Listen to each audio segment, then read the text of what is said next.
دا یوه رښتونې کیسه ده. د دې کیسې خاوند خپل نوم نه دی ښودلی، خو ویلې دي چې د عبرت په خاطر یې ټولو سره شریکه کړه. ګرانو لیدونکو سلامونه، ستړي مه شئ. په دې هیله چې تاسو ټول قدرمن لیدونکي به روغ او جوړ وای. د کیسې خاوند وایي د پوهنتون محصل وم.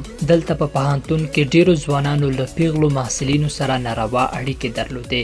یو ځل زه هم له یوې پیغلې سره اشنا شوم او له دې نجلۍ سره مې خبره ان تر ناروا اړیکو ورسېده. څه موده پاس حامله شوه. د نجلۍ کور خبر شو. نجلۍ زه په لاس ورکړم. ورور یې راپاسې راغی او د وهلو برید یې راباندې وکړ. ما ورته وویل ورک شه د اوسه، زه د خور نه پېژنم. ورشه ویې پوښته چې له چا حامله یا اباداره شوې. دا چې پر ما کوم ثبوت نه درلود نو زه یې پرېښودم. ډېر وخت تېر شو او ما دا کیسه بالکل هېره کړه. یوه ورځ چې کله کور ته راغلم ګورم چې مور مې بېخوښه پرته ده. ژر مې ورته خوله کې اوبه وڅڅولې او پر مخ مې ورته اوبه وشیندلې. راپاڅېدله خو چې کله یې زه ولیدم بیا بېخوښه شوه. وارخطا غږونه مې پرې وکړل. مورې څه کیسه ده؟ مور مې بیا بېخوښ شوه او یوازې دا خبره یې وکړه، خور دې، او بیا بېخوښه شوه.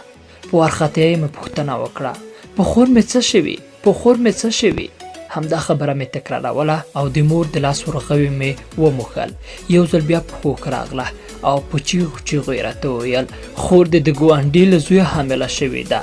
د دې خبرې په اورېدو داسې شوم لکه چې پر سر ګذر راکړي. پر سترګو مې تیاره راغله او لکه لیونی د ګاونډي د کور په لورې په منډه شوم. د ګاونډي زوی مې چې وموند نو د خور د بېعزتۍ مې ورته وویل. غوښتل مې چې په وهلو یې پیل وکړم، خو هغه یوه خبره راته وکړه چې زه یې پرې ځای وچ ودرولم، لکه په مغزو کې چې مې ټک شوی وي. ګنګس شوم. پوهېږې څه یې راته ویل ځه ورک شه، خور دې زه نه پېژنم. پوښتنه ترې وکړه چې له چا حامله شوې ده. هماغه خبره مې واورېده چې څو کاله وړاندې ما د پوهنتون د محصلې ورور ته کړې وه. مشران وایي چې څه کارې هغه برېبې. زموږ دا ملګری په خپل داستان کې وړاندې وایي له دې پیښې وروسته مې د ژوند خوند او مزه ولاړه. په مشکلاتو اخته شوم او له شرمه ټولو خپلوانو ته سرکوزی وم. څه وخت مې په آس واده وکړ. د واده په لومړۍ شپه مې ولیدل چې ښځه مې وار له مخه زنا کړې ده. نږدې وه له ډېرې غوسې ووژنم، خو د مېرمنې دې خبرې غلی کړم چې راته یې وویل ته زما پرده وکړه، الله جل جلاله به ستا پرده وکړي. زه هم پوهېدم چې الله جل جلاله راسره زما د اعمالو په تله حساب کوي. پوهېدم هغه محصله چې ما یې عزت لوټولی و نن د کوم بل زناکاره ځوان مېرمن ده. له همدې مېرمنې سره مې د واده 2 کاله وروسته الله جل جلاله ښکلې لور راکړه. لور مې لا 8 کلنه نه وه چې یوه ورځ په چیغو راغله. پوښتنه مې ترې وکړه ولې ژاړې؟ ځواب یې راکړ د ساختمان مزدور ورباندې تېری کړی دی.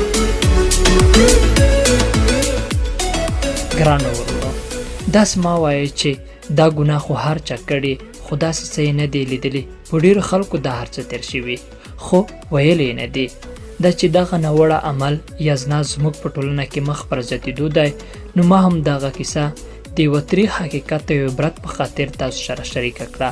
له تاسو محترم څخه هم هیله کوو چې د دې کیسې په نشرولو کې راسره مرسته وکړئ، تر څو دغه ناوړه عمل مو له ټولنې څخه لرې شي او باعزته ژوند وکړو.